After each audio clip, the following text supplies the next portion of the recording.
হলদিয়া দুর্গোৎসব কমিটির প্রধান পৃষ্ঠপোষক শ্রদ্ধেয় লক্ষণদাকে বরণ করে নিচ্ছেন। কি প্রেক্ষাপটে আমরা এই উৎসবটা করছি সেই প্রেক্ষাপটে হচ্ছে মূল কথা। প্রেক্ষাপট আসলে আমি উদ্যোগ নিলাম যে একটা হলদিয়া উৎসবই করি হলদিয়া উৎসব নাম দিয়ে, সেই হয়েছে চলছে।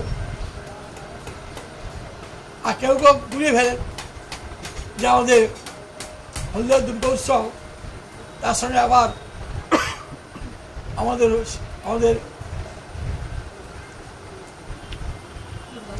দুর্গোৎসব, তারপরে এমনি হলদিয়া উৎসব যেটা আমাদের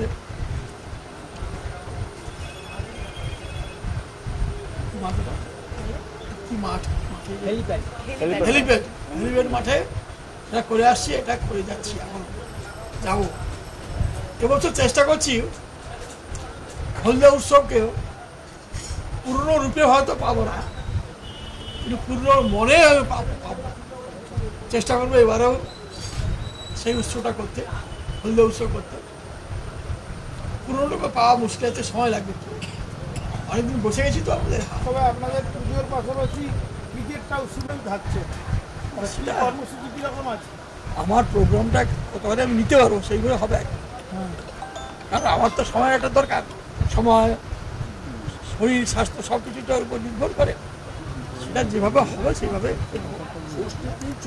হবে, এবছর হবে, ছোট আকারে হলেও হবে। নতুন ধরনের একটা হয়েছে, একজন বিখ্যাত শিল্পী তপন শেখ কলকাতা এবং বোম্বে বলিউডে যে সেট ডিজাইনার ফিল্মে যিনি রাষ্ট্রপতি পুরস্কার পেয়েছেন, ফিল্মফেয়ার অ্যাওয়ার্ড পেয়েছেন সেট ডিজাইনের জন্য। এইটা হচ্ছে আমাদের পূর্ব মেদিনীপুর না, পূর্ব মেদিনীপুর পশ্চিম মেদিনীপুর মিলিয়ে এখনো পর্যন্ত সেট ডিজাইনের পুজোর প্যান্ডেল কোথাও হয়। ওই চমকটা আছে। আর আমরা 700 গরিব মহিলাকে শাড়ি বিতরণ করব, সেইটা একটা আছে। শাড়িটা হবে তাঁতের শাড়ি, নদিয়ার তাঁতের শাড়ি, ভালো কোয়ালিটির শাড়ি দেওয়া হবে 700 জনকে। এছাড়া আমাদের যেটা হয় অষ্টমীর দিন মোটামুটি 3 থেকে 4,000 লোক পুষ্পাঞ্জলি দেন। সেই পুষ্পাঞ্জলিতে আমরা সবাইকে অঞ্জলির পর তাদের ফাস্টিং ভাঙার জন্য, অনশন ভাঙার জন্য কিছু ফল এবং মিষ্টি দিই, সেটাও দেবো 4,000 প্যাকেট যারা অঞ্জলি দিতে এখানে আসবেন। নবমীর দিন 10,000 লোকে প্রসাদ আমরা দেবো, অন্নভোগ, যেটা 10,000 লোককে বসে খাওয়ানো হবে নবমীর দিন। আর এছাড়া উদ্বোধনী অনুষ্ঠান একটা জাঁকজমক করে করা হয় অনেকটা হলদিয়া উৎসবের আদলে, যেটা উদ্বোধনী একটা প্রসেশন হয়। সেই প্রসেশনে এবার 23টা বিভিন্ন রাজ্যের এবং পশ্চিমবঙ্গের লোক আয়ত্তে যে নাচ গানগুলি আছে সেগুলি হবে ডান্ডিয়া নৃত্য থেকে শুরু করে পুরুলিয়ার ছৌ নৃত্য, এরকম আমাদের কীর্তনঙ্গের যে গান সব নিয়ে হবে। প্রায় 700 শুধু তারাই থাকবে, তার সঙ্গে আমাদের প্রসেশনে যে 5,000 লোক থাকে তারা থাকবেন। এটা হবে পঞ্চমীর দিন 3টে থেকে শুরু হবে। ওই দিন উদ্বোধন করবেন আমাদের সবারই প্রিয় হলদিয়ার উপকার ডক্টর লক্ষণচন্দ্র সেন 6টার সময়। ওই দিন আবার সঙ্গে থাকবেন মন্ত্রী বিপ্লব রায়চৌধুরী ও এইচডি চেয়ারম্যান জ্যোতির্ময় কর, সঙ্গে ডিএম শ্রী পূর্ণেন্দু মাঝিও থাকবেন এবং আরও অনেকে থাকবেন। আর সেই দিনই সাংস্কৃতিক অনুষ্ঠানে থাকবে শ্রী প্রসেনজিৎ চ্যাটার্জি, প্রখ্যাত অভিনেতা, তার টিমের একটা ড্যান্স এবং গান, তিনি ভালো গায়ক, তার একটা প্রোগ্রাম আছে।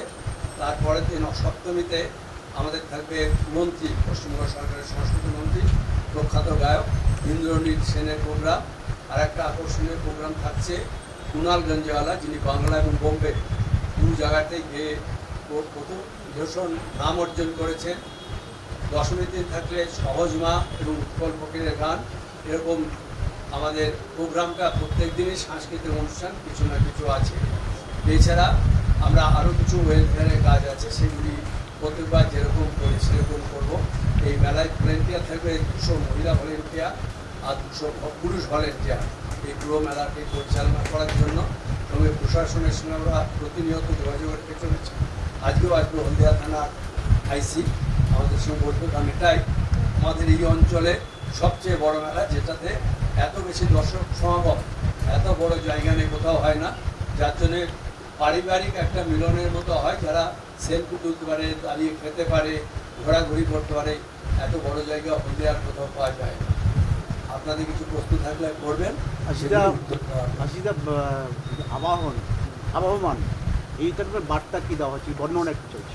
মানে চিরকাল চলছে, যেটা পুরনো থেকে এখনো পর্যন্ত চলছে, বিলুপ্ত হচ্ছে না, চলতেই থাকবে, চলতেই থাকবে। যদি আমরা দেখি আমাদের গ্রামের কুটিরগুলি প্রথমে রাখা আছে পুরনো দিনের জন্য, আস্তে আস্তে বাড়িগুলি পাকা হতে হতে কলকাতার আধুনিক বাড়ি, লন্ডনের আধুনিক বাড়ির পরে আবার চলে এসছে পুরনো জমিদার বাড়িতে আমাদের পুজোটা চলে আসছে। এই চক্রাকারে চলছে আর এর বিলুপ্তি নেই। আবহমান ধরে যেটা চলে আসছে সেই সাংস্কৃতিক শেষ নেই, আমরা তুলে ধরেছি। পুলিশ প্রশাসন সবচেয়ে বড় হাতিয়ার, আর ফায়ার ব্রিগেড থাকছে। আমাদের নিজস্ব প্রায় 50 জনের মতো যারা প্রফেশনাল বাউন্সার, সিকিউরিটি গার্ড থাকবে। আমাদের নিজস্ব প্রায় 40 জনের মতো আরও ভলেন্টিয়ার, যেগুলি এলাকার বাসিন্দাদের নিয়ে সিকিউরিটি বাহিনী তৈরি করা হয়েছে। ফলে এটা রাউন্ড দ্য ক্লক হবে, সকাল 6টা থেকে পরের দিন সকাল 6টা পর্যন্ত রাউন্ড দ্য ক্লক এটা থাকবে। এছাড়া ক্লোজ সার্কিট টিভি অনেক বাড়ানো হয়েছে, বিভিন্ন জায়গায় আমরা ক্লোজ সার্কিট টিভি রেখে দিয়েছি, এইটার থেকে আমরা করতে পারবো। আর আমাদের ভলেন্টিয়ার বাহিনী তো আছেই, 400 জনের ভলেন্টিয়ার বাহিনী।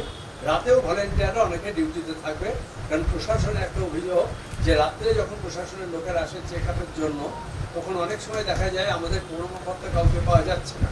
সেটা এবার আমরা রেখেছি, রাত্রিতেও আমাদের কর্মকর্তারা অনেকদিন পাওয়া যাবে। এই বছর প্রথম আমরা ভাবলাম যে একটু থিম করা যেতে পারে। তো থিম যখন করব, কিছু ছোটখাটো তো করবো না, আমরা যাই করি না কেন সেটা একটু আলাদা হবে। কলকাতা থেকে একজন আর্টিস্টের কথা ভাবা হলো, তখন তপনদার কথাই প্রথম ভাবা হলো। তপনদা এখন বেশ বিখ্যাত একজন মানুষ, তিনি বম্বেতেও বিভিন্ন সিনেমা সেট ডিরেক্ট করেন এবং বাংলাতেও। আর তপনদা ছোটবেলায় না, আজকে মানে আমার দাদা, বাপ্পাদা আর জয় দুজনকেই ছবি আঁকা শেখাতো, এরকম। তো তাদের সাথে আমাদের ছোটবেলার সম্পর্ক, মানে ওদের আর কি একদম পারিবারিক সম্পর্ক বলা যেতে পারে। আমার শাশুড়ি মায়েরও খুব ক্লোজ ছিলেন উনি। তারপরে তপনদা আসলো হঠাৎই, যেদিন আমাদের কুটি পুজো হচ্ছে, উনি আমাকে একটা থিম দেখালেন। আমি বললাম যে হ্যাঁ, এটা ভালো হতে পারে, একটা পুরোনো দালান বাড়ি। পুরোনো দালান বাড়ি থেকে উনি একদিন ছবিগুলো নিয়ে এলেন, বললেন যে দেখো, মাটির বাড়ি, তারপরে কলকাতার পুরোনো বাড়ি, তারপরে লন্ডনের বাড়ি, তারপরে ঠাকুরতলা। আমি বলছি আচ্ছা, তাহলে এইটার নাম কি? না, উত্তরণ। আমি বলছি উত্তরণ কেন? না, ক্রমশ যে আমরা বাড়ছি। আমি বলছি বাড়ছেন তো ঠিক আছে, কিন্তু উত্তরণে শেষে গিয়ে আপনি তো দালানে ফিরে আসছেন, তাহলে আর বাড়লেন কোথায়? তাহলে তো আপনাকে স্কাইস্ক্র্যাপারে যেতে হবে, আপনি তো সেটা গেলেন না। তাহলে আমাদের আবুধাবি বা ওই দুবাইয়ের ওই টাওয়ারটায় যাওয়া উচিত ছিল, মানে দুর্গাকে ওখানে বসানো উচিত ছিল। দালানে যদি ফিরে আসেন তাহলে ওটা আবহমান হবে, কারণ যেটা চিরন্তন, যেটা শাশ্বত, যেটা চলে আসছে। আপনি কুটিরে থেকেও মা দুর্গাকে ডাকতে পারেন, আপনি সাবেক বাড়িতে থেকেও মা দুর্গাকে ডাকতে পারেন, আপনি লন্ডনের বাড়িতে বসেও মা দুর্গাকে ডাকতে পারেন, আর ঠাকুর দালানে বসেও ডাকতে পারেন। শেষমেশ আপনি ফিরে আসবেন দুর্গা মায়ের কাছেই, মানে ওই জায়গাতে আপনাকে ফিরে আসতে হবে। তো এই যে রিসাইকেল, মানে এই যে একটা চক্র, যেটা বললেন আশিস কাকু, যে চক্রাকারে এটা আবর্তন হচ্ছে এবং আবহমান কাল ধরে শ বছর ধরে চলে আসছেন। কলকাতাতেই আমরা দেখতে পাই যে শোভাবাজার রাজবাড়ি বা এ ধরনের রাজবাড়িগুলো 300-400 বছরের পুরনো পুজো হয়।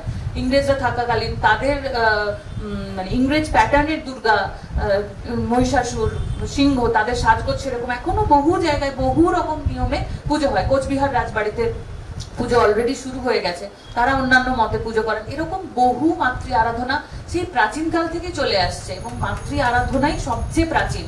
মানুষ যখন পুজো করতে শিখলো তখন সবার আগে মনে হয় মাকেই পুজো করতে শিখেছে, কারণ তারা মনে করেছে যে মাই হয়তো সবচেয়ে মানে শক্তিমান, যে তাকে সবচেয়ে বেশি প্রোটেকশন দিতে পারে, সবচেয়ে বেশি আগলে রাখতে পারে। এটা সব মানুষেরই ধারণা। তাই আমরা মাতৃমূর্তির আরাধনা করে যাব। বাবা বলছেন যে আমরা পুজোটা চালিয়ে যাচ্ছি এবং চালিয়ে যাব অবশ্যই। এই পুজো বন্ধ করা যায় না, কারণ এর সাথে প্রাণের টান থাকে, তো এটা কখনোই বন্ধ করা যায় না। আর সেটাকেই আমরা সমৃদ্ধ ভাবে করার চেষ্টা করছি যতটা করা যায়। তাতে আমাদের অনেক পরিশ্রম, অনেক অর্থ, অনেক কিছুই লাগছে, কিন্তু তাও এই যে মানুষ আনন্দ পাচ্ছে, বাবা এত মানুষ দেখে আনন্দ পাচ্ছেন এবং আমরা সবাই আনন্দ করতে পারছি, এটা বড় পাওয়া। এর থেকে বড় পাওয়া কিছু নেই। বাবা আমাদের মাথার উপরে আছে বলে এই পুরো এত বড় কর্মকাণ্ড। গত 7 বছর হলো এই পুজোটা হয়েছে। শুরুটা বাবারই হাত থেকে হওয়া। বাবা আমাদের উপদেষ্টা, আর আমরা তার শহীদ অনুমতি। বাবারই মানে অর্ডারে বলুন, বাবারই পরিচালনায় আমরা যা কাজ যা দেখছি মানে সবই উনি পরিচালনায়। উনি না চাইলে তো হতো না, উনি চাইছেন বলে ধরে রাখতে হবে। এরপর মানসী দেবী, আপনি সকলকে আমার শুভ শারদীয়া।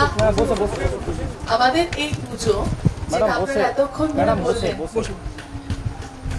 এই পুজো শুরু করেছিলেন লক্ষণ শেঠ।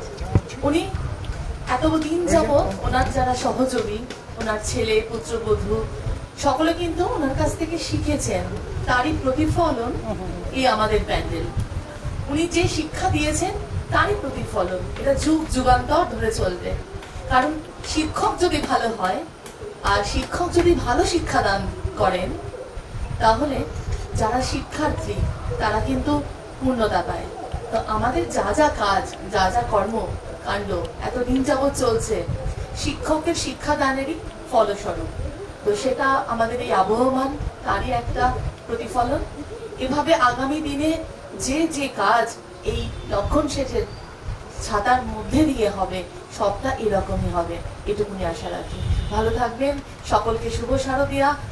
আবার আরেকবার বললাম, আমাদের প্যান্ডেলে অবশ্যই আসবেন, পুরোটা তুলে ধরবেন, সেই কর্মসূচি যাতে মানে দূর দূর পর্যন্ত পৌঁছে যায় মানুষের কাছে, এটুকুনি আশা রাখবো। নমস্কার।